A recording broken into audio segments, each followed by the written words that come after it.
up with the party. And guys, we have new details just coming from the conference call. Capital expenditures, as you just pointed out, Melissa, to $12 billion. That's up from $8 billion the previous quarter. In terms of funding, right, we wanted more transparency on the company's ability to finance this mega data center build out. They say that they have a variety of sources available through the debt market. Public and private debt market was mentioned. Executives also adding that there are financing options where customers can bring their own chips to be installed in their data centers, suppliers who can lease their chips rather than sell them.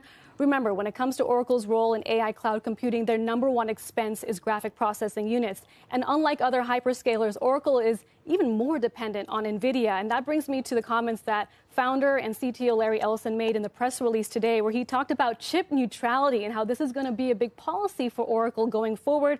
Yes, continuing to buy GPUs from Nvidia, but he also said that they will be looking at other players as well. And we know that Oracle already has bought thousands of chips from AMD. There's also been talk about Google and Amazon, among others, when you look at where other hyperscalers are investing. So that was also significant. Going back to the road ahead, the remaining performance obligations that's the backlog of new cloud computing deals. That came in at $523 billion. That is up from the $455 billion that was announced last quarter. Remember, that specific metric is what sent shares higher by 36%, the biggest one-day pop we saw since 1992 in shares of Oracle. But again, the street seems to be sort of overlooking that number right now, focused on the financing options, a more definitive answer on what that could look like in the next 3 to 6 months. The call is ongoing. We still haven't heard from Ellison, who I imagine will address some of those questions. There is a lot to unpack, but getting to the RPO number, because that was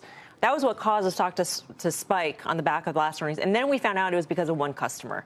Do we have any clarity on who is behind this bump? Glad you mentioned that. And that was a narrative that the company has been trying to build in recent weeks, even on the Investor Day. In this press release and even on the call, they mentioned that there's Meta, there is Nvidia. So they are trying to show that it's not just about OpenAI, which is that $300 billion 5-year deal. There are other customers in the pipeline, but we want more details. In a note on Thursday, Bank of America maintained a buy rating and a $270 price target on the stock after what it called a positive investor relations meeting, reiterating a well-known semiconductor company as its top pick. Nvidia is the stock in question. According to BofA analyst Vivek Arya, Nvidia GPUs remain a full generation ahead of competition, pointing out that the forthcoming Blackwell generation is 10x, 15x better than current GPU-trained big language models, which are still based on the Hopper architecture from 2022. It is anticipated that LLMs with Blackwell training will arrive in early 2026. A pre-fill inference CPX version of NVIDIA's next-generation Vera Rubin platform is expected to arrive in the fourth quarter of 2026, after reports that the business reassured investors that it remains on course for the second half of 2026. Arya emphasized NVIDIA's clientele, stating that all model builders continue to use NVIDIA and that Google is still a significant and expanding client.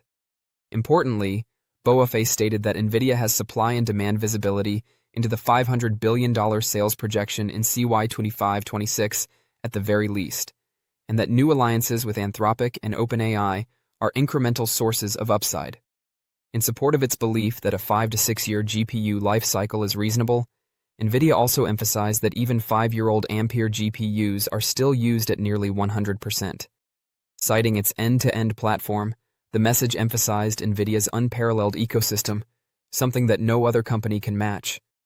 The company stated that NVIDIA's mid-70% GM projection is unaffected by growing memory costs. NVIDIA's value, according to Bank of America, is compelling, with a PEG ratio of only 0.5x, one audacious forecast for NVIDIA in 2030. Over a number of years, NVIDIA has experienced incredible growth driven by artificial intelligence, AI. By the conclusion of this decade, fiscal year 2031, which ends in January 2031, I believe the corporation might generate up to $1 trillion in sales annually. The following elements lend credence to the assertion. Analysts predict that Nvidia will make about $213 billion in fiscal 2026. The business must increase revenue at a compound annual growth rate of about 36% over the following 5 years in order to reach $1 trillion in revenue in fiscal 2031. Although my forecast for fiscal 2031 revenue is higher than Wall Street's consensus estimate of $550.5 billion, I think it is realistic if you take into account the very possible chance that Nvidia's data center business would expand at a rate comparable to that of worldwide AI capital expenditures. The demand for Nvidia's Blackwell and Rubin systems this year and next year is already $500 billion, according to management. Orders totaling $150 billion have already been shipped. In order to meet the increased multi-billion-dollar demand, Nvidia has inked high-value, multi-year agreements with Anthropic and Humane, an AI startup funded by the Saudi Public Investment Fund. In addition to this multi-year demand, Nvidia's aggressive yearly product updates sped up GPU upgrades from the traditional 3 to 5 year cycle for custom silicon to 12 to 18-month cycles. Nvidia plans to release the Rubin architecture in 2026, the Rubin Ultra in 2027, and the Feynman in 2028, after launching the Blackwell and Blackwell Ultra architectures in 2025. Demand is increased as a result, and the business may close several huge agreements. By the end of 2030, management projects that the yearly AI infrastructure opportunity will be between $3 trillion and $4 trillion. Tech expert Beth Kindig claims that Nvidia presently receives nearly half of the yearly budget for AI infrastructure. Therefore, Nvidia can achieve yearly sales in the region of $600 billion to potentially $1 trillion in fiscal 2031 if it can get even a 20% to 25% share of the investment in AI infrastructure in 2030. Nvidia is currently the biggest corporation in the world. With a $4.5 trillion market capitalization, it has a respectable advantage over some of its major tech competitors. Although Alphabet is a serious contender, Nvidia is the overwhelming favorite to remain the biggest corporation in the world by the end of 2026. In order to grow its main business and compete with Nvidia, Alphabet may begin selling its own AI computer units to outside businesses. Alphabet may become the biggest corporation in the world as a result, but overtaking Nvidia will be difficult. Graphics processing units, GPUs, are manufactured by Nvidia. GPUs were first designed to process graphics in games, but since then, they have been employed to handle demanding workloads. They are currently the most widely used platform for running artificial intelligence, AI workloads, and Nvidia has risen to the top of the market thanks to that investment. The AI hyperscalers' expansion will continue given the amount of money they intend to spend on data centers in the upcoming year. All of the AI hyperscalers have told their investors that new records will probably be established in 2026, following record-breaking data center capital expenditures in 2025. Since Nvidia is the preferred computing supplier, this is encouraging for the company. CEO Jensen Huang stated that Nvidia is sold out of cloud GPUs during the company's Q3 earnings. The fact that Nvidia's revenue increased 62% year-over-year in the same quarter is a definite sign that the demand for computers will increase over the next years. This supports Nvidia's long-term forecast that, by 2030, worldwide capital expenditures for data centers will amount to $3 trillion to $4 trillion. At the end of 2026, Nvidia will undoubtedly be the biggest corporation in the world if all goes according to plan, with the spending plans for 2026, and if there is another announcement for the capital expenditures in 2027 to break previous records. The high cost of Nvidia's GPUs is well known. Consequently, a large number of AI hyperscalers are looking for other solutions. Seeing this approaching years ago, Alphabet and Broadcom worked together to build their Tensor Processing Unit, TPU, internally. When the workload is set up correctly, these TPUs can surpass Nvidia's GPUs, providing Alphabet's computing unit with higher performance at a lower cost. These were initially made available for rent through Google Cloud, their cloud computing service, and were exclusively utilized for internal computer projects. Nonetheless, Alphabet might think about selling Meta Platforms these computer units.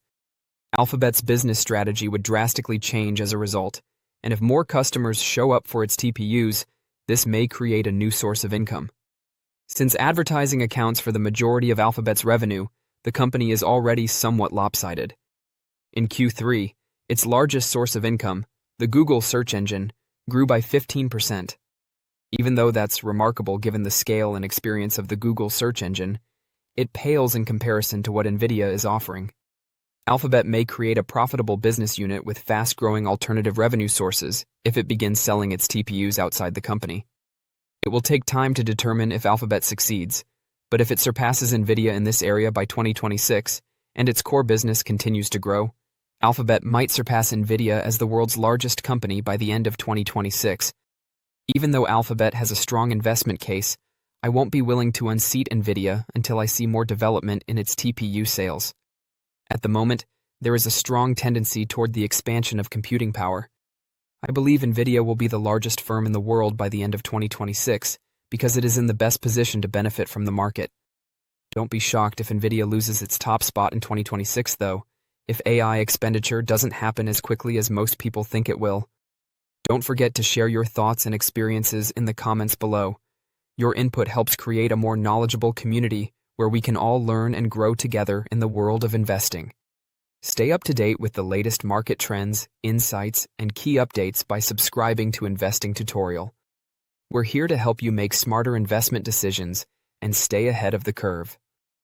I also heard an interesting take, KG, and I wanted to get your thoughts on it, that maybe the reaction we're seeing in Oracle is normal, it's healthy, because it goes to show that the exuberance that we've seen out there perhaps is rational. Yeah, I would say it's healthy, especially when you see the rotation trade taking place as well. So it's not a sell everything type of an event. It's really concentrated into the technology space. And so I think that is a little bit healthy. Now, the fact that Oracle continues to double down and the market does not really appreciate it, and maybe other companies are going to do the same thing here, that could be a headwind for the S&P 500, especially when you're looking at the market cap weighted index, just because of the composition of that index alone. But yes, this is a little bit healthy. Now, today we also are going to have some other earnings from Broadcom earnings coming out as well. That's going to be a different narrative because the TPU space is obviously seeing some significant uptick when it comes to the interest there. So that could be a turnaround story for the market just as a whole. But I do believe that this is healthy, to say the least here. Now, if you're kind of looking at the reaction from the Federal Reserve meeting yesterday and then also Oracle, what gets a little bit concerning if you're a bull is that we continue to come back within this range that we've been trading in for the last week and a half or so, not able to break above that 6,900 level, which has been a key area of resistance. And if you're a bull, you need to break above that pretty soon here before the market starts to look around and starts selling some assets, because once again, they just do not have a lot of momentum. So I think right now it's a healthy rotation. Let's see how this market actually plays out here today. If the growth areas and the value areas continue to catch positive inflows, and you do see a bottoming in tech and communication services today, though, Sam, I would not be surprised if you do try to see a rally from red to green. This is one of those type of days where the internals kind of suggest that that could be on the table here, or we flush pretty aggressively. Yeah, look, I mean, we did test a 6.9 yesterday on the S&P 500. We were an arm's length away from a record there. So we are seeing a little bit of a pullback. But as you say, a bit of healthy rotation under the surface if you look across some of the sectors and what is moving today. As you say, Oracle getting hit. We've got Broadcom lower ahead of its earnings. I mean, AMD is getting hit as well. So is Intel. So tech is down. Just wanted to get your thoughts on what we're seeing as far as, geopolitical uncertainty now, as I mentioned, being sort of injected into these markets. I saw obviously these Mexico tariff headlines this morning on Asia. No doubt this is squarely focused on what is happening with China and sort of, I suppose, track some of the US concerns around transshipment over the years. I'm just wondering what your thoughts on this morning, how significant this is for, for instance, the commodity space, what it could mean if we do see any sort of Chinese retaliation for things like copper, etc. Yeah, this could actually have a little bit of an impact here. So yesterday, pretty much middle of the day, we did see a report, a couple of news outlets reporting that the U.S. was actually looking at pulling away from Canada and Mexico for these trade talks and these trade deals because they have not been able to follow through. So now we are seeing Mexico really taking action. Their Senate did approve these tariffs here. It's going to be a 50% tariff on certain goods starting in 2026. And some of these goods include auto parts, automotive vehicles just in itself, textile, clothing, things of that nature here. And this is going to impact not only China, but India, South Korea, Thailand, as well as Indonesia. So this is going to kind of have an impact here, but it may also provide an opening for Mexico to come up with a deal with the United States, which is obviously going to be bigger for them and more impactful for them in their economy, since they're one of our largest trading partners here. So they're trying to follow suit. Maybe that eases some of the tensions between the White House and Mexico here. And will we see see China retaliate, that could be the case. You could look at maybe some of these chips that are utilized in automotive vehicles being pulled back a little bit, which would have an impact on the auto space just in general here. And then also rare earth minerals, metals, things of that nature could also be on the table. So China has not responded that I've seen yet. And it is kind of a big deal here. But once again, this is one of our bigger trading partners when you're looking at Mexico, and you want to see a solidified deal that's going to last for a long time, because it's going to have a bigger impact on our economy overall. Oh, absolutely. And yes, I mean, we had some lines out of China. I mean, it's no surprise that they're not happy about this move, particularly when you have companies like car makers, BYD, who've sort of been on and off with their plans to build factories over there as, part of their efforts. And that has really been seen as sort of a backdoor way to get into the US, even though Chinese EVs don't even come into this country. But certainly an interesting dynamic. What are you seeing playing out across the commodities space today? Obviously, we've seen the global reaction to the Fed with respect to equities, obviously in the Treasury market as well. Things are obviously changing off the back of the mini QE, as some people are calling it. But what's happening across some of the metals today?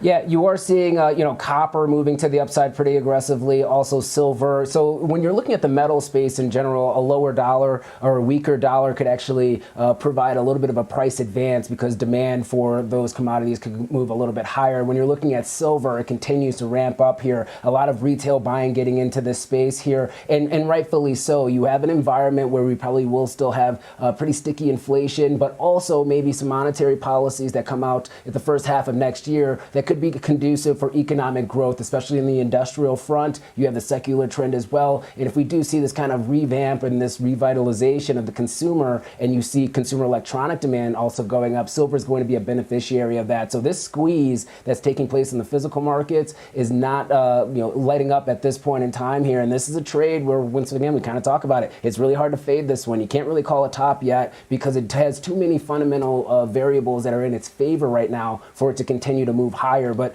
copper is one of those other ones that keep your eye out on that one. We will actually have an election in Chile over this weekend, and that is also a very big copper producer. And some of those copper mining companies that have exposure there could see a rip to the upside. We saw the same thing when it came to the lithium miners, Albemarle, as well, in the last presidential election that they had just a couple of weeks ago. So there's also some geopolitical risk fears within the market as well when it comes to elections and how that's going to impact the metal market just in general. So this continues to ramp up higher. Okay, yeah, I mean, we're seeing gold catching a bid off the back of the weaker dollar, silver up 3%, copper up almost 1.7%, platinum 2.5%. So it is a good day across the metal space, as you say, off the back of